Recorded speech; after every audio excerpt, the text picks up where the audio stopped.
Hey guys, I'm back to talk about some of my favorite animations for 2024, from the creepy to the dark to the hopeful and the action filled to old stories repeated in new forms. 2024 definitely offered me a lot of great viewing, and these are just some of them. The first one I'm going to start off with is Castlevania. It's 4 seasons, 32 episodes. It's on Netflix, and I'm currently on the fourth season. And again, like I said, I was just like, let me just put this on and let's see what happens. And I love how the story builds, how the story unfolds. It kind of subverts itself multiple times through the seasons with the ways the story unfolds. It's very human character, the most inhuman being, the most human of all is the existence of Dracula, who has decided to wipe out a section of the human race after a power-hungry priest burns his human wife at the stake. And as she dies, she yells, do not hurt them, for they know not what they do. And I was just like, let me find out. Don't hurt them! They don't understand!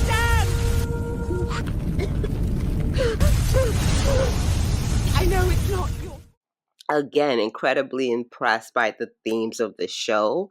But while Dracula, I'm not gonna lie, the voice actor perfect. But while Dracula is a big reason for the story, he's not really the entire story. Castlevania, it's more about the heroes and monsters that circle the story, from triumvirate of female vampires introduced in the second season, to Dracula's son Alucard being introduced as a foil to his father's thirst for ending the human race, to humans who fight for Dracula, who fight with Alucard to destroy his father, Trevor Belmont. You could say he's an old school knight, and you have this the character who would feel the sort of magical aspect, Cypher Balnatus. And again, they're defending this nation of Wallachia from Dracula. Then I'll wipe all human life from the land of Wallachia. You took that which I won you.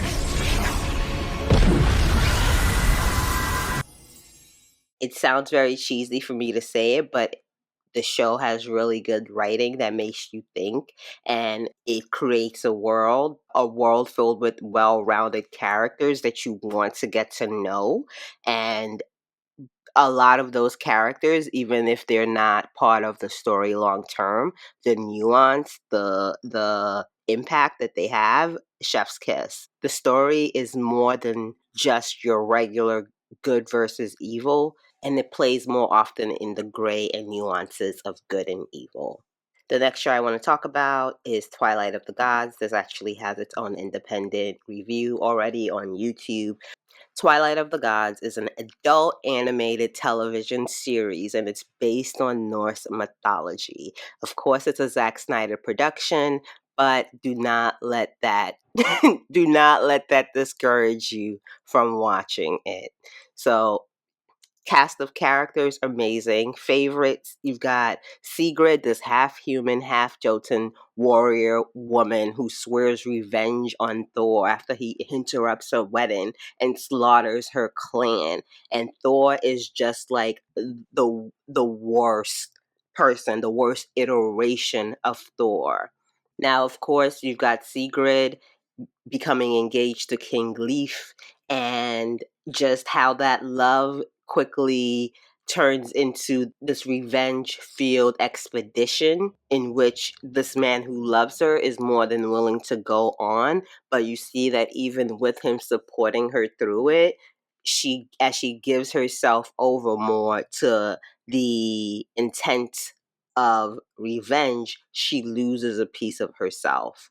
It's an old school story of love, but love that turns into revenge. And you can kind of see, like, there will be no love left at the end of this, whether through death or just like people moving too far apart to ever meet in the middle again. But yeah, I love the depictions of a lot of the characters in this show.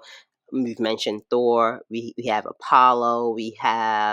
Um, we have Loki being as like Loki and Thor are such an enjoyment to witness on screen in this aspect because again, love Marvel. I'm here for that world's Loki and Thor, but it is such a sanitized, non-intentional version of Thor and Loki, and this show offers more of a realism.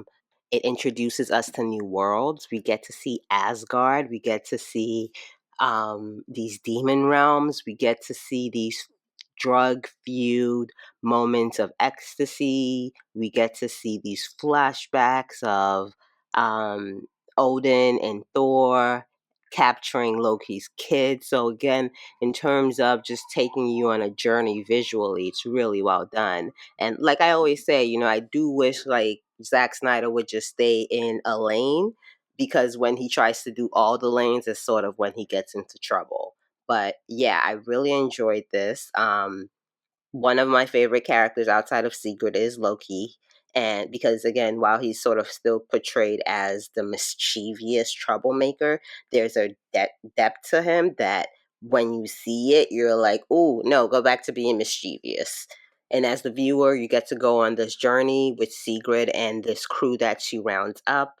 The ending of season one, super interesting. I'm not going to spoil it. I was confused at the end as to why. If you have any thoughts on that, please share them in the comments because it's pending a season two. I'm sure we'll probably get a season two, but also what is a season two going to look like with that season one ending?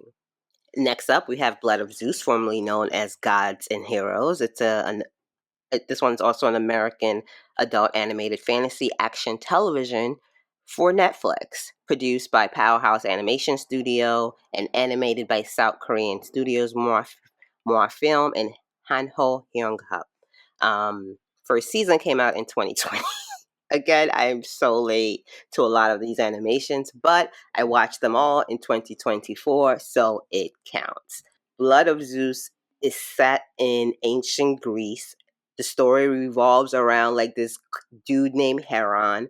You quickly find out he is one of the many bastards that Zeus out here in the world, and he ends up being forced into this quest to save Olympus and Earth. It's a story of this young boy being forced to become a hero because his dad is a fuckboy. And honestly, Zeus in this story deserves his own video, and it might still happen if I have strength in me. But Zeus is the absolute worst. There's never been a more clearer iteration of all of the problems start because Zeus does not know how to stay faithful to his wife. And he is such a gaslighter to Hera. Like the audacity to be like, I only cheat. I love you, but I cheat. And it's not just like the way he cheats. Zeus is such a terrible person to these women that he impregnates. Like, it's not cool for you to like change into an animal and go sleep with another man's wife, another man who is insane. Like, it just yeah, Zeus and this is the worst. But yeah, Zeus cheating all up and down on Hera is essentially the cause of all the troubles in this world. Their choice of an unhappy marriage is a consequence for everyone else. While this wasn't necessarily a new story, this is one where by the time we get to the end of it, I had enjoyed the reveals. I thought some things were funny. And I again consistently hated Zeus from beginning to end. Like I want Hera to leave that man and just love herself and not care about what he's doing because girl, Hera, he does not like you. Okay, let me calm down.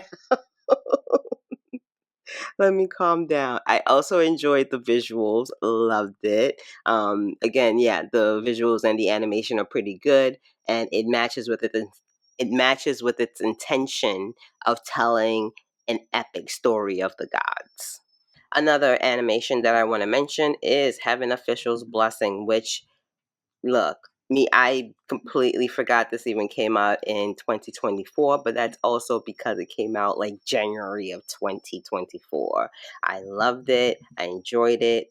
I reacted to all of season 1 and 2, and I can't wait for season 3. Heaven Official's Blessing tells the story of the crown prince of Shenla, Shellyan, who was like just so loved when he was young, and then he became a god and everything went to shit. And by everything went to shit, I mean like his family dies, his country is eradicated, he loses all his powers, all his friends, and he just becomes like a bum on the streets. And when the story starts, it's about like 800 years later, and he's about to ascend to godhood.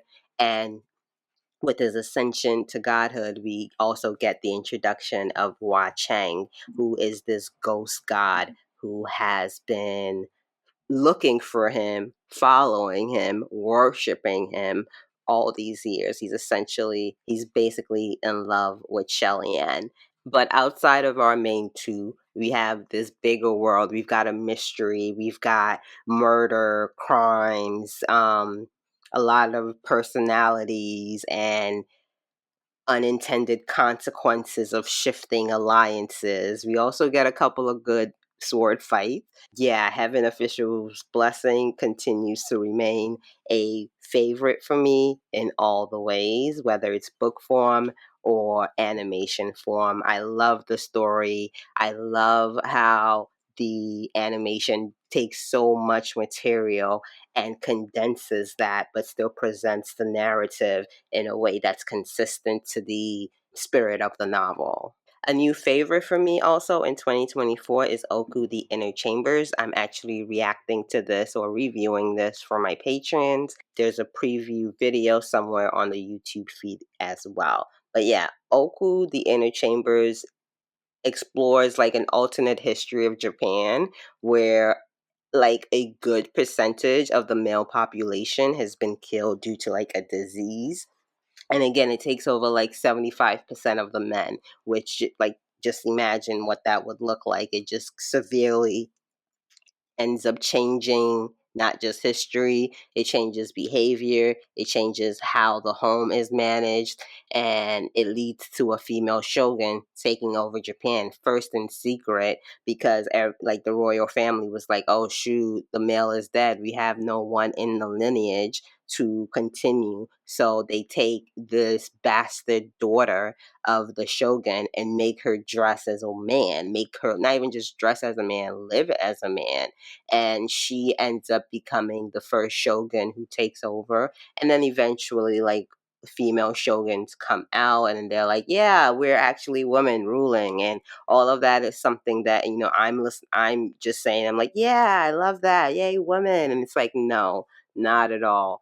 This does a much better job in showing the realistic nuances of what would happen in this kind of environment. While some changes do happen, like even like the shogun is now a woman, well, now men serve as concubines. Oku the Inner Chambers was initially a manga series, and then it has been adapted to live action and now animation as well. We see different ways sort of the decimation of the male population affects society from a like day-to-day living. We see a creation of a red light district that just, you know, men become a commodity in a sense for their ability to father children. So like the red light district just has like the men who no one would want. But if you're desperate enough and you have a little bit of coin, like, you know, that chance of, you know, a child is still something people take the risk of. We also see women start taking up in male industries like woodworking, you know, fishing, all of that. And we see this transition through a time of record keeping through the eyes of the Oku historian.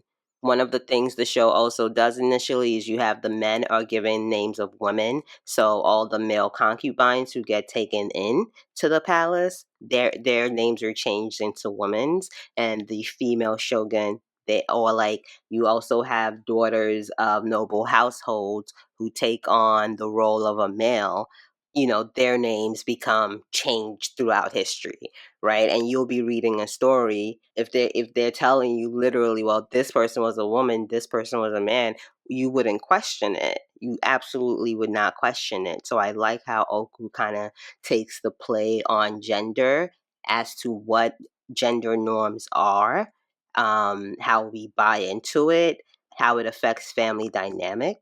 The show also has so many different characters that hit you in all the feels. You have this monk who's kidnapped. Well, not kidnapped, he's lured to the palace to become a concubine to the female shogun. This is a man who just wants to like save the world and help people. And the one thing he's now been forced to do is live in a palace to basically be a broodmare. But then the relationship that comes out of his relationship with the female shogun, who is screwed up in all the ways, like sheesh, is just I think it's masterful storytelling, honestly, and I don't want to say too much out of it. Who would wish for a more female dominated society. I'm like, yeah, this is awesome. But the one thing Oku shows is what would probably happen in real life, which is that, yes, now women are occupying more spaces that men used to occupy, but now because there's so little men, they have to stay home. Now they're spoiled. They're basically peacocks. It's basically bartering them for the highest prices. So the men are now at home, but guess what? They're still not doing any of the house care stuff. So all it is that it's shifted women into being in male dominated spaces, but still having to take care of the female dominated spaces at home, and men are still just men. It's a really well done story that takes place over time. It's not just one period of time. It tells the moment the first female shogun takes place up until, I believe, the very end. And it is an expansive centuries worth of time, I believe. So we see things change, things evolve. What was once the truth sort of become a modified story. Again, absolutely really well done. Next up, we have Blue Eyed Samurai, which I finally watched this year. I like Blue Eyed Samurai, but I will say one thing took me out of it, and I don't know if anybody else noticed this, but one of the main characters sounds like Poe from the animated series Kung Fu Panda. And I don't know if it's the same voice actor. I believe it's not, but they literally sound like Poe the Panda, and I cannot. And then they act like Poe, and so it it really takes the series. I'm naturally stealthy. Maybe not naturally. My father beat me if I ever made noise in the noodle shop. I'm not a big fat panda. I'm the big fat panda. Seriousness away from me when the second character looks and acts like the panda from Kung Fu Panda. Other than that, this was a great show to watch. Blue Eye Samurai, it's an adult animated action television series written for Netflix. This one takes place during Japan's Edo period, very much like Oku, the in the Chambers, except in Blue Eye Samurai, you have a half white, half Japanese Onamusha female warrior Mizu, who is on this quest for vengeance against four white men, one of whom is her father, who illegally remained in Japan during the closing of the borders by the Tokugawa shogunate. Now, Mizu was born in a time where Japan goes through extreme isolationism. Basically, no foreigners are allowed on soil, to the point like the four that do exist, they very much know where they are. Because of that, grows up as an outsider when she has no frame of reference for anything else. Like, she has blue eyes, which definitely makes it harder for her to blend into society, because it's like, you're a demon, you're not of us. But again, she has been born and lived her entire life in Japan. She's not a white person either. So on her quest To enact her revenge, she takes a noodle boy chef, a noodle chef boy by the name of Ringo as an apprentice, which leads her to a young swordsman named Tigan who bullied her when she was a kid, and she whoops his ass in a fight, and he's like, I'm gonna have to take my revenge on you now. And she's like, whatever, I'm on this other revenge. If you want to come with me, feel free to. Another character whose story runs parallel to Mizu's story is Princess Akimi. She is initially engaged to Tigan, but now that he gets his behind whooped by Mizu, he's like, nah, I can't take your hand in marriage. I've been embarrassed. Mizu and Akimi follows after him when he leaves her. That starts her journey because she doesn't want to just become married to a man and become his property, and essentially she's being sold off as a wife. And at least when she had the choice of Tigan, I think she could kind of lie to herself that, oh, I love him and he loves me, so it's not like my father selling me to him, even though there was prospect in him, which is why her father agreed to let her marry Tigan. But now with this embarrassment that he's brought on himself, her father is no longer going to be backing that engagement, which at that point, who knows who she will end up being married to. I love the animation. It's very well done. The violence is palpable at times. The locations gorgeously designed. Even the final boss villain of season 1, extremely well done. But Mizu remains the most important, and that's because she is the driving force that connects all the people we meet. She is also flawed, talented, and an extremely hurt individual whose quest is one of epic proportions that is deeply rooted in pain. And not just existential pain, but physical pain. This girl be fighting. She gets cut, sword cut, falls off mountains, arrows. Like, she gets her ass beat multiple times. Again, it does a good job of showing like tradition and progress, the roles women play and how they sort of go through patriarchy to survive patriarchy, and how some fall into the clutches, but you can still find a little bit of power. But also, it definitely deals with xenophobia and culture. But again, it's all done with really good nuance. I really enjoyed the characters and their growth throughout the season. All the characters are written intelligently and resourcefully. Things just don't happen because they need to. And the full character arcs of the season, I think, were really well done, especially with Princess Akemi and where we started with her and where we ended. I thought like that was one of my favorite plot lines because I didn't see it coming. I didn't see it happening. Okay, and the final animation I'm going to recommend is My Happy Marriage. My Happy Marriage is not normally a series that I would seek out because it looks like, because I thought, like, not that I don't like slice of life, but I like a particular slice of life, and I thought this was just going to be like a story of a chick in a happy marriage, or like who's being bullied. I didn't realize it was going to be more than that. Of course, it's an anime that takes place in 19th century Meiji Japan, in a world where spirits and magic are real but in decline. You have Neo Samori, born without supernatural talent, forced into an existence of servitude by her abusive stepmother. When she finally comes of marriageable age, she's married to like a guy who supposedly has killed like all his prior fiancés, and she is fully expecting to be one of them, but she would rather try and see what that life is than the life she's currently living, and she kind of just resigns herself to her fate to possibly being married to this man who kills his fiancés. But then, like, as soon as she meets her husband, she realizes he is not anything like he has been described as.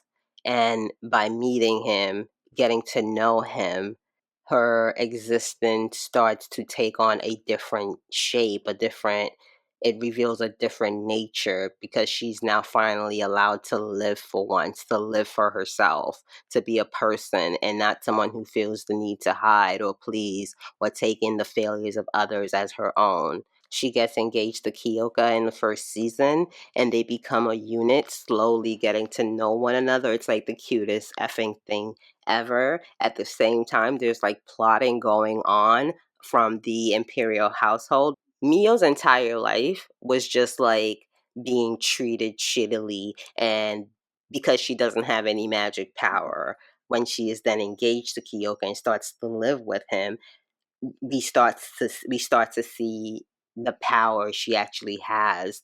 She's sort of pointed at as being super ridiculously strong, and people start slowly getting threatened by her, even though again she is like this shy bubble of a thing.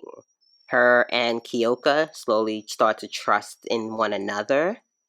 They're growing together in spite of the callousness of the people around them. And through all of these experiences, she's able to grow. And as she grows as a person, her magic grows as well. And in this world where magic makes you worth something, where your nobility is even extra when you have magic backing it up, it shows this weird classism happening between, I guess you can say, normies, those with power, and actual nobility, and sort of the interclimbing of all three. I really enjoyed the plot. I love the healthiness of the romance, the character arcs, the moments of happy when they fight, when they realize the strength that Mio has. Um, but also how they don't make her a superhero overnight, but through the confidence of the people around her, she's able to believe in herself and try and become a better version of herself, or a more happy version of, not better per se, a more happy version of herself. So those are some of the dramas I watched, some of the animations that I watched in 2024. Have you guys watched any of them? What did you think? Let me know down in the comments. Leave a like and subscribe. Bye.